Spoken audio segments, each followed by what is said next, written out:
yeah. So that building could tell lots of stories, I'm sure. I Lots only of remember stories. partying there when I was in going to Jesuit, and and that we go there for like prom night or something like that. Wait, were we the right age? Oh, well, I don't know, it doesn't matter at this point, but we're past the statute of limitations on that one, so it's okay.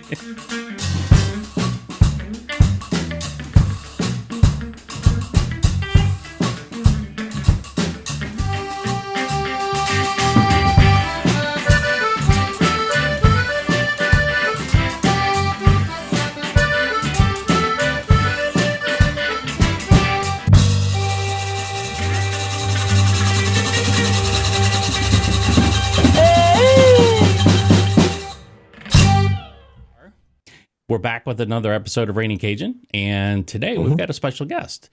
Julie Vaucresson is joining us from, I believe it's your shop in New Orleans. It is. Oh, awesome. So welcome, Julie. I appreciate you coming on. Good morning. Thank you for having me. Absolutely. So happy to have you here. This is great because we've been talking with your husband, Vance, for a while. 6 months or so, and I know you guys are very busy, and so it's great to have you on the show. There's so much that we could talk about, but I think probably the first thing for people who don't know the history of the family and the business, maybe you could explain that a little bit to us. Sure. Vaucresson Sausage Company is a family business. My husband is the third generation sausage maker. We've been in this community of New Orleans since 1899, making sausage and just being very active in New Orleans culinary traditions, the culture. And it was really important to us after Katrina to come back to the community. So when we came back, we did a different concept, not just wholesaling and distributing sausage, but we came back with a cafe and deli where we make the sausage. You can come in and see them making sausage, and we sell po' boys and other New Orleans fare. So it's been a really good journey for us, and it's been important, I think, in New Orleans culinary history. And so you've with that kind of history over 100 years, we're going on 125 now this years now. 125. Yeah. So I mean, there's a lot of stories, I'm sure.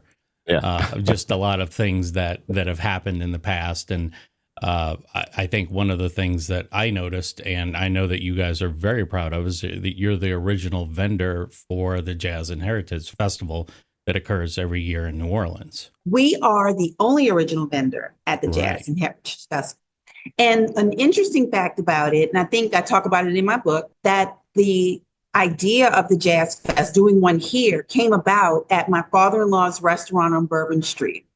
My father-in-law was the first person of color post-Reconstruction to have a restaurant on Bourbon Street. It's now the Pat O'Brien's Annex Bar. Right. And over there was a group of guys, they met, they talked about starting a festival here, like the Newport Jazz Festival. So it actually the idea for it originated at the restaurant. Wow. Okay. So so that building could tell lots of stories, I'm sure. So I was going to say that, that's one of the things that, like Jeremy's alluding to with all the history that the family has. But I mean, I kind of get the sense that with each generation, each one of the Vaucressons have kind of changed the business a little bit, I guess, to fit either the times or in the community. Because like you said, I guess the model was a little different when your father-in-law had a restaurant and then ran it after the fact. And then you and Vance have come on and made some changes, I guess, to kind of, I don't want to say bring it up to the 21st century, but really to still support the original mission, like if there was an official word for mission, but the intent of what y'all have always been doing, but to also kind of make it timely and still be a vital part of the community like you have been. When his grandfather started it in 1899, he was actually in the Circle Food Store. I'm sure you've seen pictures of the Circle Food Store after Katrina. It was underwater. He started there with a stall, and he was a butcher, but he made sausage. So then when Vance's daddy took over, he was still making sausage, but he started wholesaling and distributing. And he actually integrated one of the grocery stores. So he started doing large scale distribution in a whole processing facility. And then when Vance and I came on and took over, we started doing some internet sales. We've had to pivot and do some different things post-Katrina and even post-pandemic. We've had to change our model somewhat. And now we are happy to say that our kids are working with us. So this will be a fourth generation. And I think what started their interest in it were the different things that we were doing to make it relevant and to still be a viable entity in this community. We've even changed our tagline. It's now culture, community, cuisine, because for us, it's all three that factor into what we're doing. Oh, yeah. And we heard you talking about that on one of the interviews, and I like that. And I mean, one, can't remember, maybe the third boucherie where Vance and I talked for about an hour, and his extensive knowledge of New Orleans history and Creole history in New Orleans was just, I mean, he could give a lecture on it. And so you can see that's the underlying foundations as part of your business, that y'all live that and share that. And so I guess the other question I've had from a standpoint of like the products and the original products, and I can't think whether I've ever had hot sausage. So how do you describe that versus some other? You know what, David, if you had done your homework, you'd know that that's Julie's favorite. That's her favorite. It is. I know it is. And my favorite. And I think it's everybody's favorite. That's what we sell out of. When I tell you, when we do a festival, it's hot sausage, and then the next popular sauce. It's not even close. It's always we make it daily. We sell out daily. I can't believe it. We got to fix it. I'm gonna have to send you. I agree. I agree. Now, I'm going to say, so our background with is, of course, our grandparents grew up in Metairie. And so, man, I grew up in Texas and coming back and forth. But the last several decades, I've probably focused more on like smoked sausage and andouille. But I was, that's what I was thinking. I mean, I know I can get I won't name the brand at Rouse's here in Mobile that sells a hot sausage. But just from a description for people who have maybe never tried it, how would you describe the either the components or the taste of hot sausage? It is so flavorful. It's not overly spicy. You can eat it by itself, but it brings so much flavor to various dishes, which is the whole thing. When I started doing a cooking segment on Fox 8, I remember I would always end with, and it's Creole made easy, because our sausage does all the work for you. It brings that Creole flavor, and it's like nothing you've ever tried before. Mm-hmm. Because I would imagine that, and because I've seen some of the pictures in your cookbook, but you talk about using camellia red beans and making red beans and rice, and I've got to imagine that kind of a Creole hot sausage in such a New Orleans dish has got to make it probably what the standard should be for red beans and rice. If you want to make an authentic red beans and rice, you have to have the right beans, but you also probably have to have the right sausage as well. Absolutely. And I use it in other dishes as well. It just adds extra flavor to everything that we do. We do it in stuffed bell peppers. We put it in oyster, anything that requires a pork, you can use it. Mm-hmm. You mentioned some in other interviews of like jerk chicken and some of these others. So y'all have, because I know for a long time, nobody in a lot of industries or sausage industries really did much beyond pork. Maybe had some beef, but I know last decade or so, I guess people are trying to get more into the chicken and poultry type of sausages. So I guess that's something that y'all introduced in the last decade or so. Oh, we started doing jerk chicken sausage. The idea came about by me, actually, during the pandemic. We had a lot of time together, a lot of time to think about things and to product development. And that's when the mustard line came about as well. So we're doing jerk chicken sausage. We make our hot sausage with chicken. We do, we can do chicken and turkey. We've done turkey hot sausage for those people that don't eat pork, because we find a lot of people are trying to move away from it. And it's good. It's flavorful. As Vance would say, it makes your mouth stay happy and your tummy say yummy. Yeah, so that sounds interesting, because I mean it all sounds, and y'all do some hogshead cheese and other type of meats, I guess, along those lines, or is those the main? Yeah, we do hogshead cheese, and when I tell you we can't keep it in stock, it flies out of here. And this past jazz festival, they approached us about doing hoghead cheese at the festival because they said it's one of those iconic foods. Yeah. So we did it, and I think we introduced it to a whole new market at the festival. Sure, yeah. And I mean, I've had hogshead cheese from that I've made, my grandparents made, and then we've bought, excuse me. And I know from different areas, at least even along the Gulf Coast and South, they're different recipes. And so they have different flavor profiles. So I would imagine in some cases, if some people didn't like either the idea or the taste, if they got introduced to a good one like y'all's, then they probably would change their mind and think, yeah, I'm going to go ahead and give this a shot. Whereas they may not have been receptive before. Well, I find like hot sauce, hogshead cheese is a polarizing food. Either you eat it or you don't. Yeah. However, we've had a lot of converts because we give out samples when people come into the cafe and they buy it on the spot. And a lot of people who say, oh, I don't eat it. Once they try it, they buy it and they come back and get more. Yeah, I guess if you told them it was some sort of pate or something and they tried it on a fancy cracker, then they'd say, oh. Yeah. Well, that's what my husband calls it, a Seventh Ward Creole pate. Okay. And people buy into it. But it's good. It's all about the marketing. Okay. I'll be happy to indulge. I don't have any, I don't say I wasn't picky, but I definitely am game for trying a lot of those. So you also touched upon the mustards, and I think, what do you have, 6 or 8 mustards now? I have 8 mustards.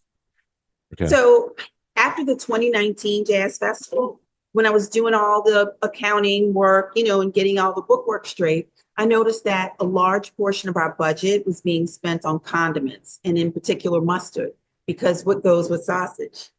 Mustard.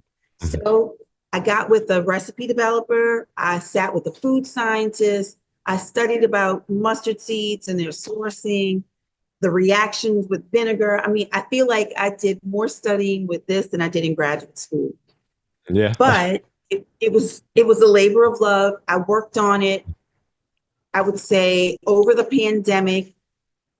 And then about the 2022, when the Jazz Festival came back, because we had a hiatus for COVID, we debuted the mustards there at the festival. And it was a perfect focus group of thousands of people trying the product and getting feedback. And overwhelmingly, people loved it. So we started selling them retail in the cafe. I sell them on my website.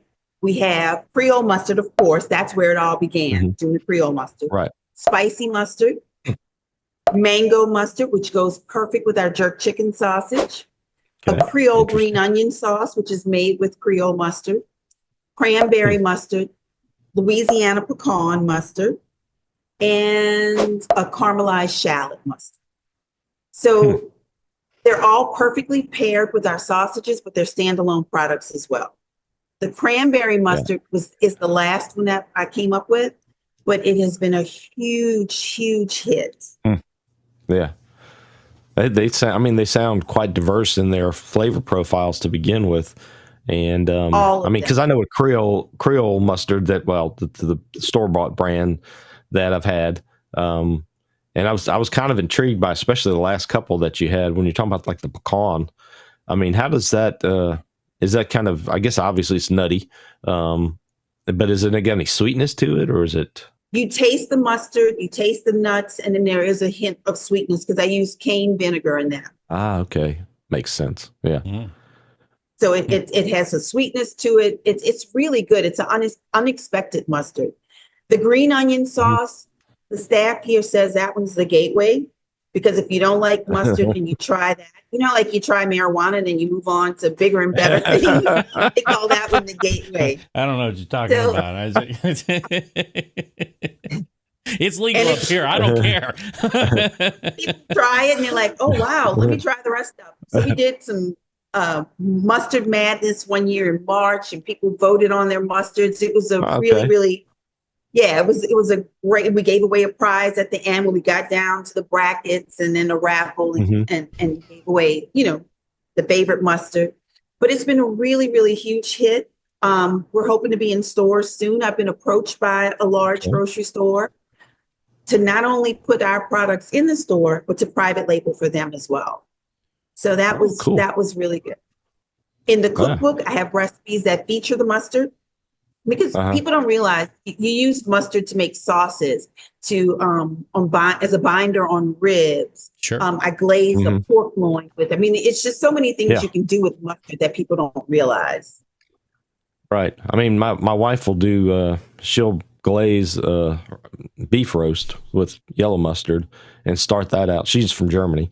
And so she'll have that. And my mom never did it that way, but it definitely gives a different component to the taste. So I can definitely see that mustard's more than just for your hot dogs and your hamburgers or your sausages. I mean, it can be used in a lot of ways. I never thought about it, but I mean, that's probably a lot of growth potential, I guess, in the mustard, especially in New Orleans, because I mean, they're known for a certain mustard, Creole mustard, but I mean, you've got different iterations that you take off of that, plus with the cane syrup. So that's I can see that going over very well with the palates these days of folks. So look forward to trying those Yeah, one day too.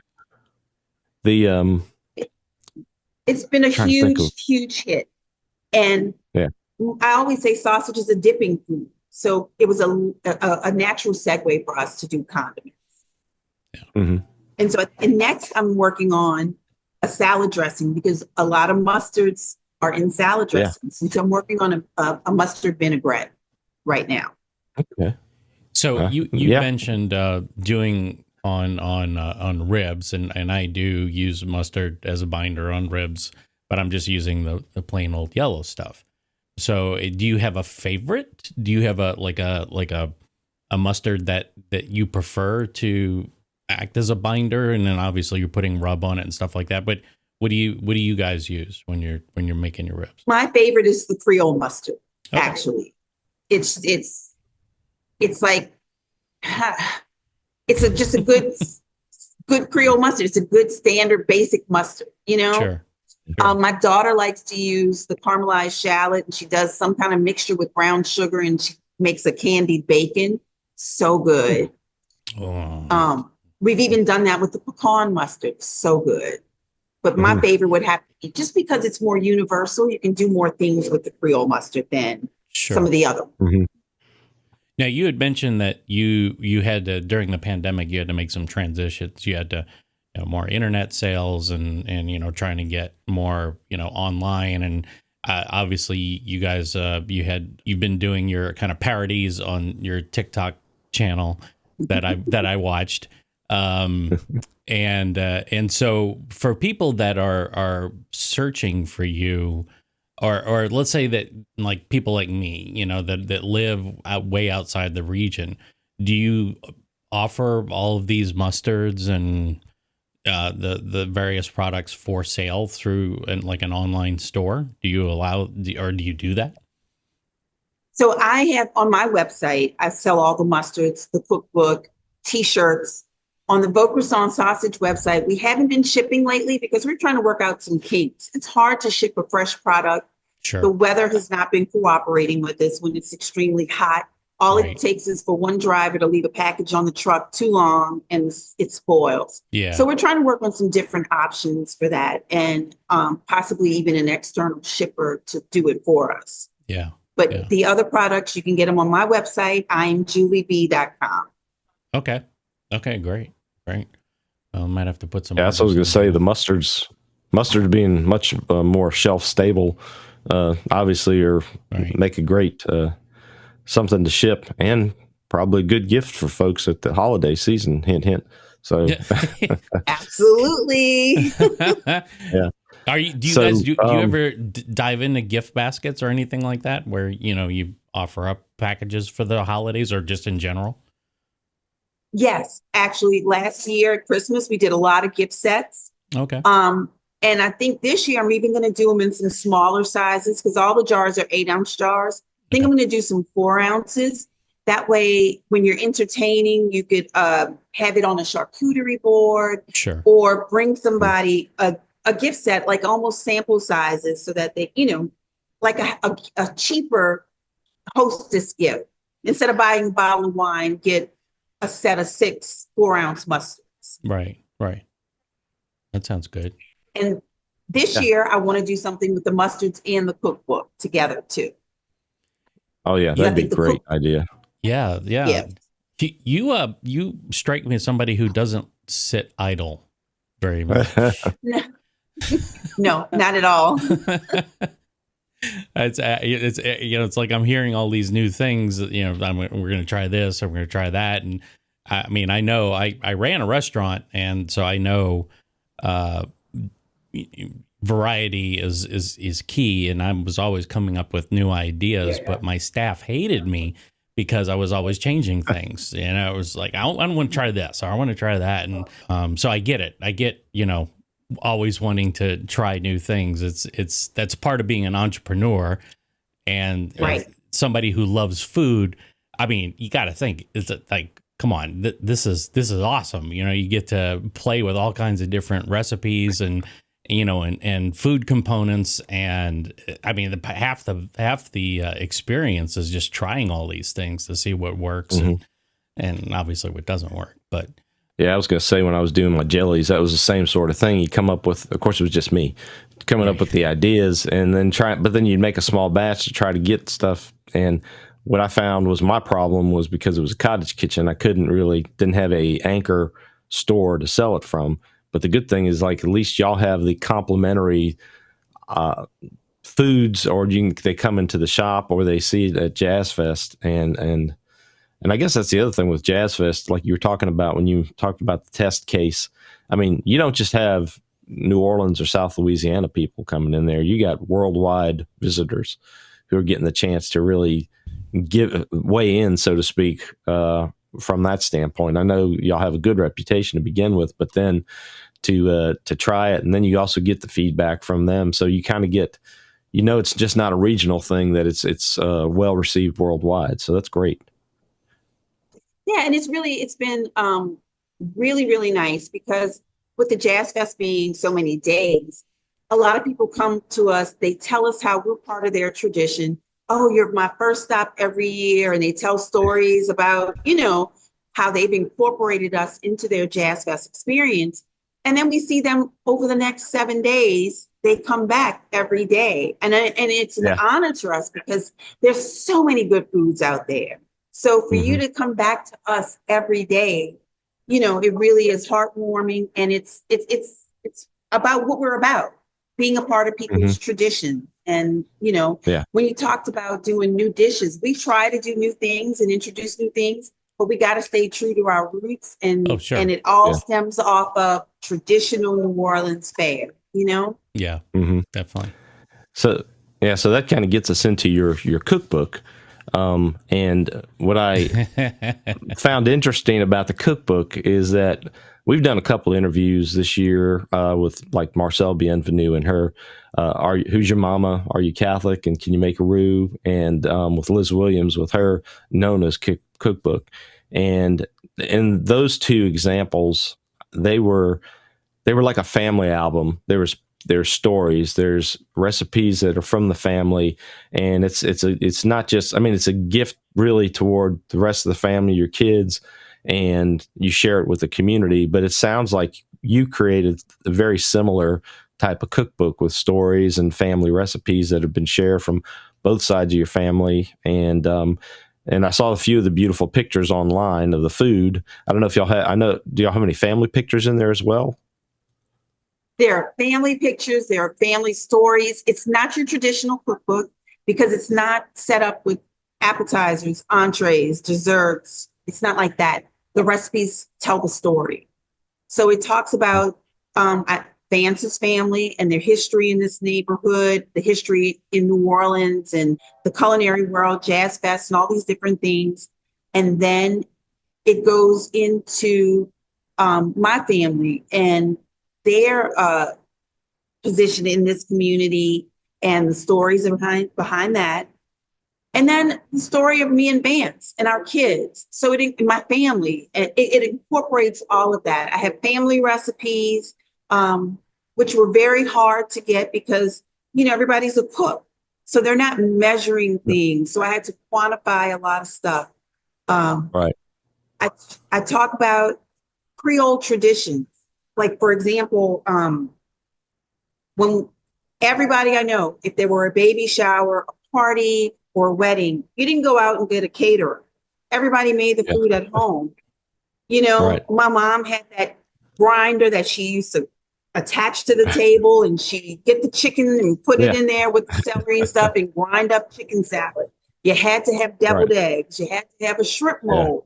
So it's all of these type of things in there. So of course I have pictures from my bridal shower where the shrimp mold is on the table and the deviled eggs, everything. So it's that kind of stuff. Growing up, parades were in the neighborhoods. They weren't centralized downtown.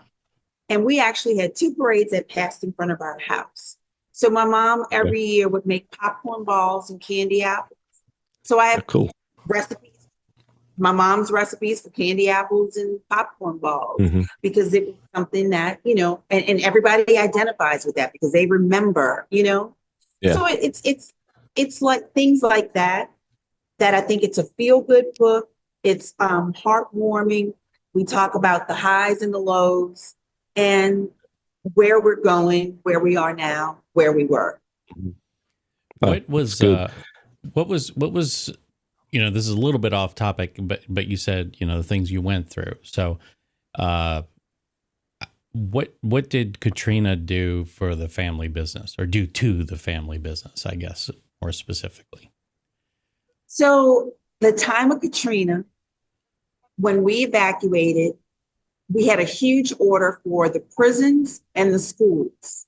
Wow. So we had 17,000 pounds of meat in our walk-in freezers.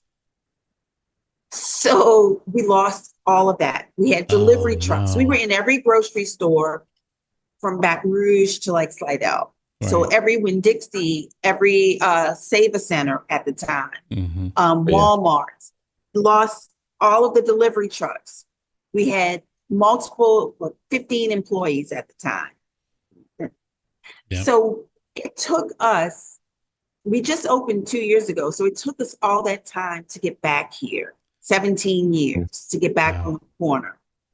So it pretty much took away that whole business and we had to start fresh and new. Right. So Katrina was hard for us, very hard for us. Sure. After we evacuated, I was pregnant at the time and I had a botched delivery.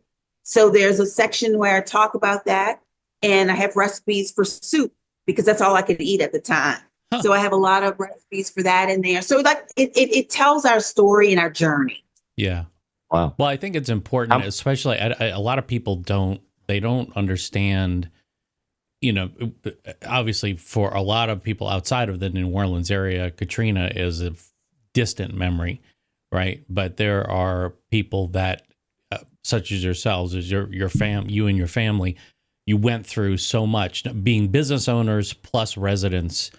That there was all kinds of impacts to your family, obviously, income and all the things that you were dependent upon prior to, and now you have another mouth to feed, and all of those stories, and it's not.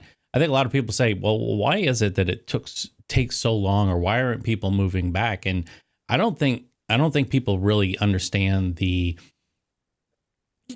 impact that it had on people's psyches during that time, the amount of trauma that people experienced, especially for people who are been around in the community as long as you and your family and Vance's family have been in the area.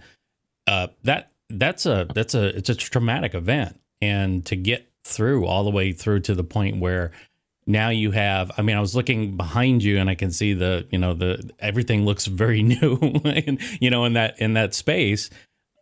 Is that a Brother Martin jersey, by the way, that I see behind you? Is that? Actually, it is a Brother Martin jersey. Okay. So we're a Brother Martin family. My brother went to Brother Martin. His Okay. 3 sons went to Brother Martin. My husband Vance went to Brother Martin. Our son went to Brother Martin. And the principal came in one day to eat lunch, and St. Aug High School is right down the street from us. And they brought us a jersey to put on the wall because we're, neighborhood partners. Right. So when the Brother Martin guys came in and saw that, they came back and said, we one-upped them. We not only brought you a jersey, they went into the storage and found the exact jersey my husband wore when he was at school. Yeah, because I was about to say that logo or the jersey looks from a time of old? yesteryear. Yeah, just a little bit. Vintage. It's vintage. That's right. That's what a we great call word. it. Yeah, that's what all the cool kids call it. They framed it and brought his jersey for us to put on the wall. That's awesome. That's cool. Yeah. Yeah, I won't hold it. Yeah. That's why you know what, Vance and I got off to a bad start. I think it's probably because I went to Jesuit and he went to Brother Martin. But we'll bury the hatchet at some point. It's no big deal. Well, I mean, I like what I hear about the book. Now, the book itself just came out. Well, I mean, relatively speaking, it just came out, right? It was what? And not even a month. Yeah, not even a month. Yeah. How was it writing? Oh my God. I talked about the mustard seeds and I studied more than graduate school. Right. I want to say doing the book was harder than graduate school because graduate school, I mean, that was my job, just to be in school. Right. This, I still had to work. I still had to be a mustard mogul. It was just a wife, a mom. It was hard. Like I said, I had family recipes and they don't quantify things. So I had to go through and make sure and recipe tests to make sure that, I had it down to, you can't do a cookbook and just say, add green onions. That's not the way it works. Yeah. But that's the way they gave me the recipe, Right. Add an onion. My mom had a recipe from her mother that required a cup of sugar, but it wasn't a measuring cup. It was like a teacup that she used. So it's that kind of stuff, Yeah. Even in there, I have a story that my godmother, her mother gave her a recipe. And this is so funny. It called for a nice piece of meat. And so she's like, well, a nice piece of meat. And her mom said, go to the butcher. Just tell him you need a nice piece of meat. And you'll know what you need. Is it pork? Wow. Is it beef? Is it? Yeah, right. Is it? But so those kinds of things. But a lot of people want to play recipes close to the chest. But if you do that, they die off. Sure. Right. So it was a great way to preserve family traditions, and most of which include recipes. We always had my sister-in-law, her family, they always made oyster patties. We had to go to Mackenzie's bakery to get the patty shells. Yep. So it's that kind of thing. And if she didn't give me this, she has 3 boys. If she didn't give me this recipe, it probably would have died out. So it's a great way to preserve family traditions and customs. Sure. Yeah. You bring up a great point because there was a distant cousin that I met when I was doing some studies on like some just River Parish recipes I was trying to find. I found a recipe that her mother had posted back in the I think like from the 20s to the 40s, the Times-Picayune would actually have these recipe contests. And so oftentimes they'd have, we're going to do oysters next week. So send in your oyster recipes, and whoever won, they might win $5 or something back in the 20s or 30s. And so I found one of her recipes from her mother, and I kind of was doing a little video about it. And I asked her if I could, does she have any stories to share? And as we were talking, she said something about, well, her favorite recipe was a fruitcake that her mother made all the time. And she goes, but nobody in my family's got the recipe. And so I kept searching, and I went back, and I think they put some other newspapers on at one point, and I found a recipe from like 1945 with that. I was so excited. I sent it to her. I don't know if her response was as exciting as I thought it would be because there's probably a lot of steps in that one, actually.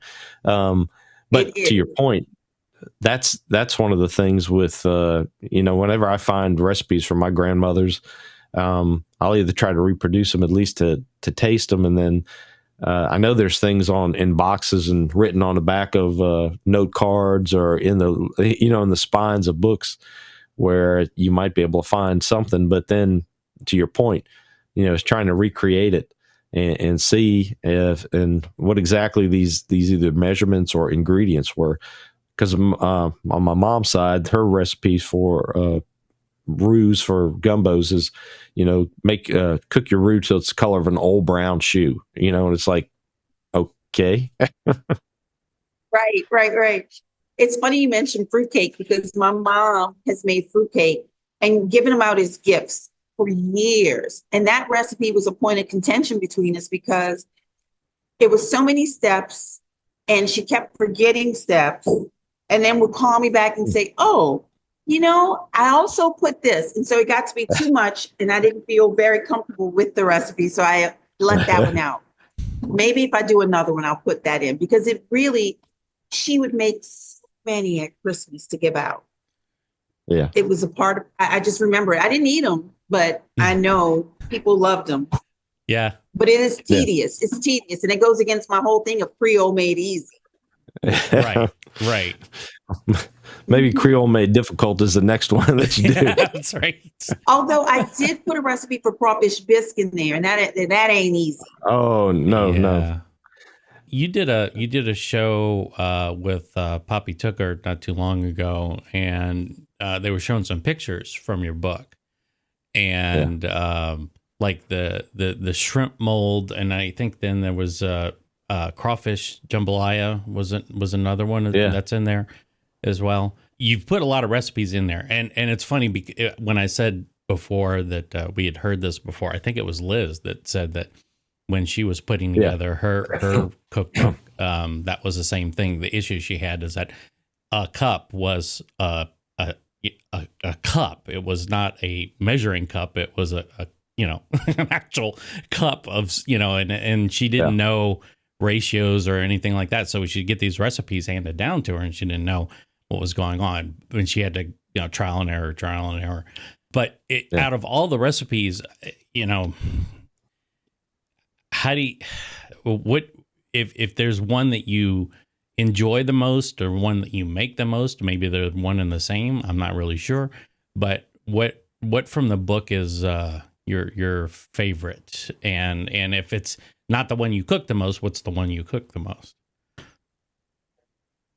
I think the crawfish cornbread is one of my favorites, and I make it's Vance's favorite, so I make it for him every year for his birthday.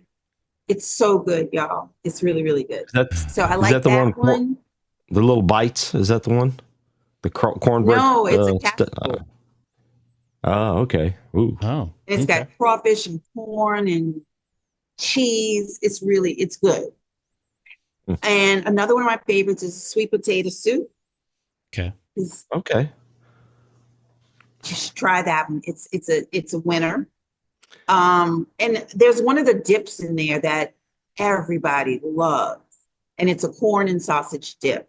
So good. Ooh, that sounds good. Yeah. Now, I'd be remiss if I didn't ask this question.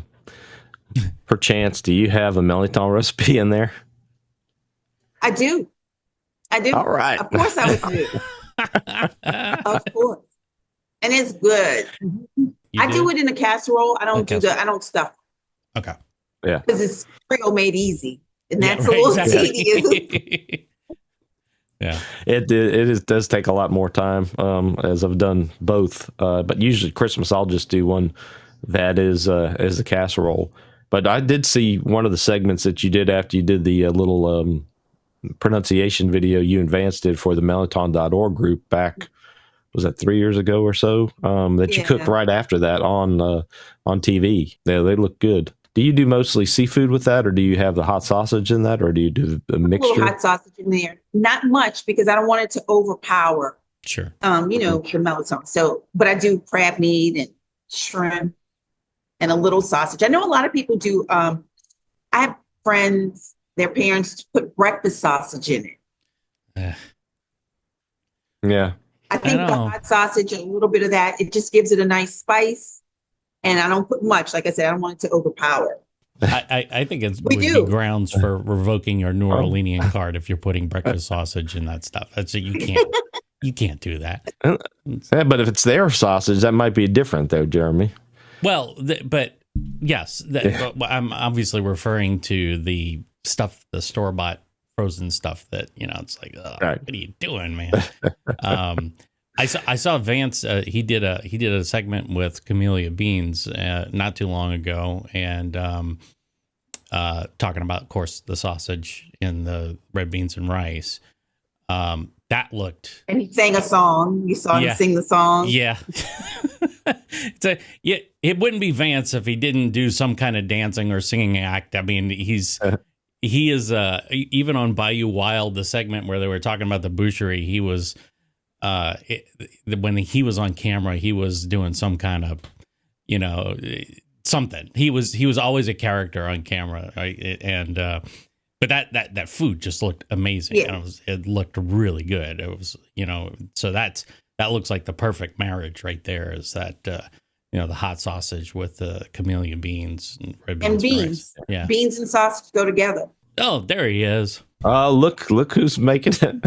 Hey, Let's get him on. Let's get him on full screen here. There we go. There he is. Hey, there he is. Hey, Vance. Good morning. Good morning. How we doing, guys? Good. I'm surprised you're still wearing a hat. I was going to wear my paper bag today. Hey, no. We've had that season. Yeah. We're now saying, okay, it's just a matter of seeing if they're going to listen to the fans and make some personnel. That's it. Yeah. Yeah. Guys, I just wanted to come say good morning. It's great to see y'all. I know we were supposed to do one. Hey, when y'all ready, I'll come and we'll talk history and culture, whatever you want to do. They don't need you now. They don't need me now. Good, because you got the pro. You've got the pro. This is the face. It's the face right here. We need the dancing. We need Vance just kind of dancing in the background. Yeah. But it was great to see Vance and the little cameo there. So the other question I had, because I know you've got it today, of course, when it airs, it'll have happened in the past, but you got a book signing today, I believe, in Louisiana. So how many do you have? You got a lot of these planned in the near future? Yes, I'm doing the Barnes and Noble in Metairie today. I have the Barnes and Noble in Elmwood coming up in 2 weeks. I'm doing Xavier's Alumni Authors Spotlight for Homecoming Week. I'm doing the Barnes and Noble in Lafayette and the Kitchenary in Lafayette, which is a gourmet restaurant. Like they sell like Williams Sonoma type things, and they sell food as well. So I'm doing those. I also I'm very fortunate. I have a lot of friends who want to host book signings at their homes, which is really, really cool. Cool. That's a neat idea. And I'm taking that on the road. Okay. That's what I was going to ask, if how far to the Mobile area or what's your radius? It sounds like obviously Lafayette, that's 2 hours away from New Orleans? 2 hours away. But I'm going to Houston because a friend is hosting a book signing there. If you want to host a book signing, I'll come to Mobile. And yeah. Have to see if the wife wants to set something up. She'd probably say, I'm going to clean up and have a bunch of people come in the house. We got actually a very strong historically Creole community here, because that was, I think, from the Catholic standpoint of the first baptisms, Mobile was considered the first Creole city. But everybody moved over to New Orleans because a lot of the families moved over. So there's a pretty strong group here. So I'd have to see what if they've got any things, because I think that'd be a good book. Our gumbos here, actually, to me, are closer to a New Orleans style gumbo than what you would see in say upriver in the river parishes or out in Lafayette. I was trying to think. Unfortunately, a lot of times on social media, when you see an Alabama gumbo, they don't do a good representation of gumbo. But the traditional Mobile style with the seafood and okra is been very good when you get the right version of it. And like I said, it reminds me of a Creole New Orleans style. So that's just a kind of interesting thing between the two areas. There's a lot of interchange between us and New Orleans. And we'll be right. But we have the oldest Mardi Gras. We have the best Mardi Gras. Yeah. I'm not gonna argue with the Mardi Gras stuff. Hey, I get to have best of both worlds. So I get to at least have a Mardi Gras. When I lived in Houston, I didn't get much of a Mardi Gras at all. So I'll take what I can get. Up here, that's true. You did. I did make a Mardi Gras up there. It existed only in the restaurant, but we did second line, and we had a band and all that other stuff. But that's as far as we could get. One of the things that I wanted to ask you, because when you and Vance were interviewed, I think it was by Delgado, but you both spoke that you're from Gentilly, correct? Mm-hmm. Right. But yes. Vance didn't associate himself with Gentilly. He seemed to, So is there a rift between the 7th and 8th wards that we don't know about? Or So when we got married and he moved in, I already had a house, and he moved in. And when it was time to vote and he saw that he was in the 8th ward, he was like, my God, this can't happen. Like he was devastated and horrified. So, yeah. All right. Yeah. I noticed that because he was very proud of the fact that he was from the 7th ward and he was, and so he's like, oh, she's from Gentilly. I'm from the 7th ward. So, right. but the shop is 7th ward, correct? 7th ward. 7th ward, yes. Okay, so that we wouldn't have it any other way. St. Bernard and North Roman. Right. How has the community been? How's the reception been? It's been overwhelmingly positive. And that's another thing. Just like at the festival, when people would come to the booth and tell me about how we're a part of their festival tradition. Right. Here at the restaurant, people tell us constantly how they remember coming here as a child, buying sausage, because we had a small retail here. It was mostly processing facility. But there was a small retail. We hear stories about how my father-in-law helped them do something, because he was very active in the community, how he paid for somebody's funeral or gave money for books or tuition, those types of things. Mm-hmm. So it was really important for us to come back to where it all began. Yeah, it's great. One question I did have, given the 7th and 8th ward discussion here, when was did you grow up with Vaucresson Sausage before you met Vance? Yes, I did. Okay. I think everybody did. Yeah. I was just kind of curious about that because, I figured as popular and the longevity of the company in the area that, because I know it was used in a lot of the restaurants of in the area too, and are referenced a lot. So I figured that one way or the other folks maybe they indirectly had it and they didn't realize they were having the products from y'all. So I was just curious. I just thought it would be an interesting thing if that was like your first time when you met him, was the first time you tried it or what? Nope. My mom used to cook hot sausage. It was a treat. So we'd have po' boys, and I actually have a story about that in the book, how I came home and I could smell the hot sausage cooking. But I've always known Vance, and my friends joke that it was a prearranged marriage because we've known each other since we were younger. But didn't date him or any of that stuff, but I did know him when I. Okay, all right. Yeah, that sounds like another episode. How this relationship came together. It's got to be his commanding wit and charm that just won you over, right? There you go. Okay. Yeah. And his dance routine, his dance moves, David, you got to check him out. He's on got TikTok. the moves. I've enjoyed watching the family videos and Vance's videos. Yeah. I can't definitely hold a candle to him. I can't do much. I'm happy if I can get out of the chair sometimes. So. What about me? You didn't see my rapping skills? Oh, I did. I did see your rapping skills. I'm a rapper. Yeah, actually, I saw him. I apologize. I was going to jump on that. I even saw cousin Renee in a couple of the videos with you doing some of the raps. Yeah. So, but anyway, Julie, it's been great having you today. Yeah. We've really enjoyed it. I know, like you said, it's as busy as, especially after people listen to us talking to you and all the things you're in.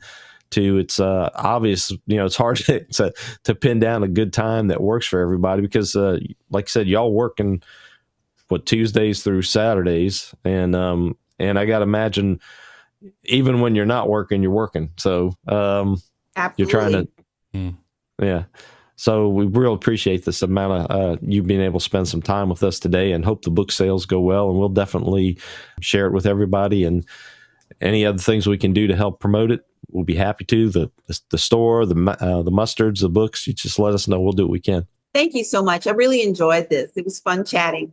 Yeah, it was great. It was great. We look forward to actually meeting you in person, maybe at a boucherie, an upcoming boucherie, or just go to we just need to go visit them in the store. Yeah, we do. Yeah, we do. What? Just one quick thing.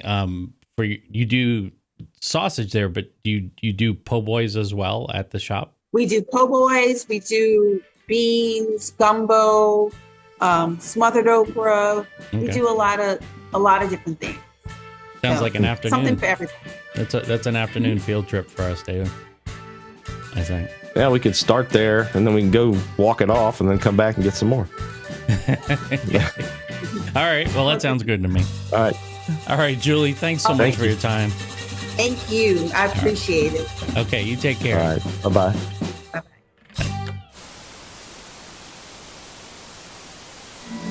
They're here.